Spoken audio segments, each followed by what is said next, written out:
नमस्कार, मी cook with वैशालीमध्ये Vaishali तुमचं स्वागत करते। मी आज तुम्हाला साईपासून तूप कसं बनवायचं ते साध्या आणि सोप्या पद्धतीत सांगते। ही 8 दिवसाची साय आहे। ही मी फ्रीजमध्ये स्टीलच्या डब्यात ठेवली ती, स्टीलच्या भांड्यात। तुम्ही प्लास्टिकचं भांडं अजिबात वापरू नका। त्याच्यानंतर मी 7 दिवसाच्या साईच्यावर जास्त साठवत नाही। 7 दिवसाची साय मी ही रात्री बाहेर काढली, त्याच्यात मी पाव वाटी दही घालून छान सगळी हलवून ठेवली। तुम्ही बघा, आता या साईला लोणी काढायला काही वेळ लागत नाही। आता मी ही पळी घेतलेली आहे, या पळीने फक्त मी असं असं हलवत चालली। तुम्ही बघा, हे असे गोळे यायला लागले।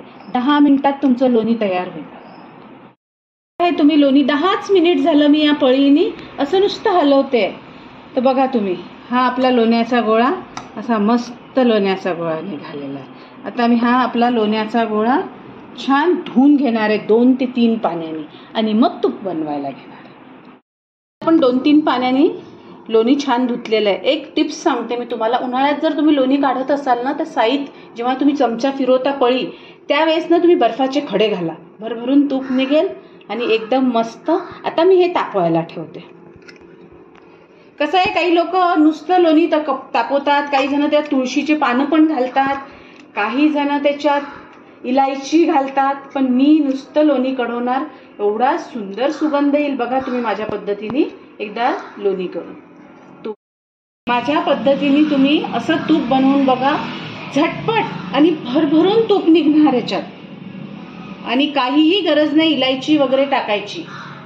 आता एक सांगते, काही जण कसं डायरेक्ट साय घेतात आणि ती पातेल्यात घालतात आणि ती कढवायला ठेवतात, पण कसं आहे, त्याला विरजण लावूनच लोणी चांगलं बनते आणि त्याच्यापासून तूप। डायरेक्ट साय जर तुम्ही तापवायला ठेवली तर त्याला गॅसही खूप प्रमाणात लागतो, आणि कसं आहे, चवीत बराच फरक पडतो। हे तूप आपलं तूप कसं छान बनत आहे। आता तुम्ही काय, याची एक खास टिप्समध्ये नवीन करणाऱ्यांना सांगते मी, याचा आवाज बंद झाला, आता हे आवाज येतो, याचा आवाज बंद झाला की समजायचं आपलं तूप झालेलं आहे। आता याचा आवाज थोडा कमी कमी होत आहे, हे अशा प्रकारे आपलं तूप झालेलं आहे। आवाज बंद झाला की समजा आपलं तूप झालंय। आता तूप झालं की मी तुम्हाला दाखवते। हे रेडी आहे आपलं साईपासनं खमंग असं, घरात असा वास दळवळतोय। तूप झालं। जे डबाभर साय आपण घेतली होती त्याच डब्याने पूर्ण अर्ध्यापेक्षा जास्त डबा, म्हणजे पाऊण डबा तूप निघालेला आहे। नक्की करून बघा। हे तूप आता मी डब्यात ओतणार आहे आणि तो डब्याचं झाकण लावणार। 5-6 तास किंवा रात्रभर जाऊ दिलं की उद्या असा छान रवाळ आपलं तूप रेडी होते। नक्की माझ्या पद्धतीने करून बघा, तुम्हाला काहीही घालायची गरज नाही, इतका सुंदर सुगंध आलेला आहे त्या तुपाचा।